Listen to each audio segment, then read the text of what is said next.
व्यालयज्ञसूत्रमिन्दुशेखरं कृपाकरं नारदादियोगिवृन्दवन्दितं दिगम्बरं काशिकापुराधिनाथ कालभैरवं भजे।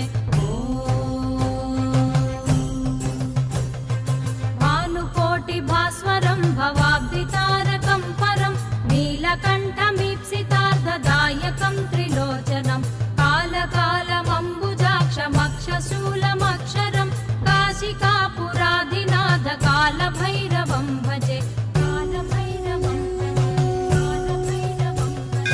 शूलटङ्कपाशदण्डपाणिमादिकारणं श्यामकायमादिदेवमक्षरं निरामयं भीमविक्रमं प्रभुं विचित्रताण्डवप्रियं